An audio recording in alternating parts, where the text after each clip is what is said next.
Once you have all of your components placed into your board, it's time to head over to a soldering station. Remember, the switch is located on the side of the station. You can flip that switch to turn it on. You can adjust your temperature here. We're going to set it at around 400 degrees. The red light shows that it's heating up. Once the red light's flashing on and off, that means we're up to temperature. We will take our sponge, we'll get it wet so we have a nice wet sponge, and we'll also make sure that we have a piece of solder ready to go.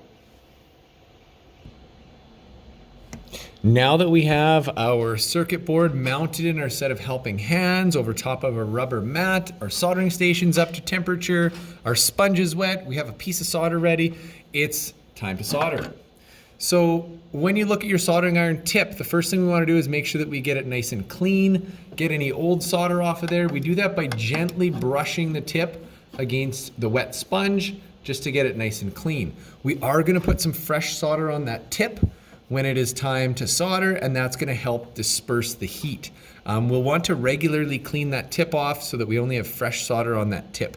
Now, when we're applying the soldering iron to our circuit board, we want to make sure that it's sitting right in the area here where our lead meets up with our circuit board.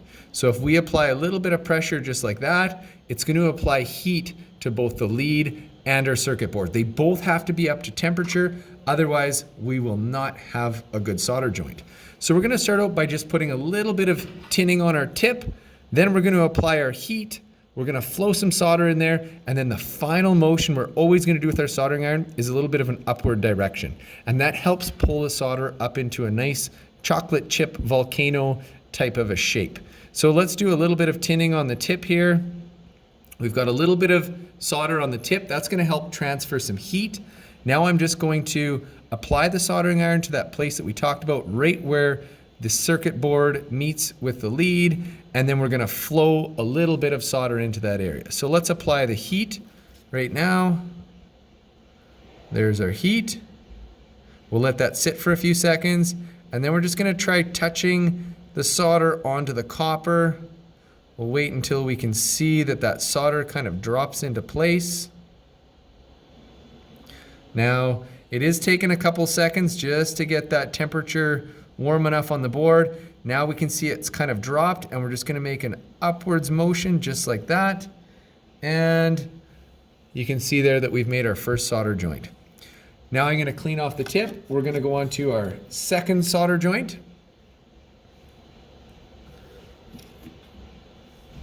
And we're going to tin the tip again. We're going to apply a little bit of heat right to that junction. And then we're just going to apply a little bit of solder and an upwards motion. Okay. Now we're going to do a little bit of analysis of these two solder joints. One of them turned out really well. The other one wasn't quite as nice. So you can see here that this solder joint on this side right here has made a really nice flow to it. So it has a nice shape. We have a nice circular shape all the way around. It looks kind of like a chocolate chip volcano. I'm just gonna kind of change the angle on it so you can see it. This one up here, we can see did not adhere as well to the circuit board. See how it has a little bit of an undercut there? That shows that we didn't quite have a good amount of heat on our circuit board, or our circuit board wasn't clean enough to adhere to the solder. So this is the solder joint that we want right here. This one, we're gonna wanna reheat that one and make it look so it has a nice chocolate chip shape all the way around. This one also doesn't have any holes on it. So that's what we wanna see. We don't wanna see it looking like it's a ball sitting on top. We wanna see it as though it falls down like a puddle like this one. So make sure you take a close look at the difference between those two. And again, this is what we want to see. This one, not so much.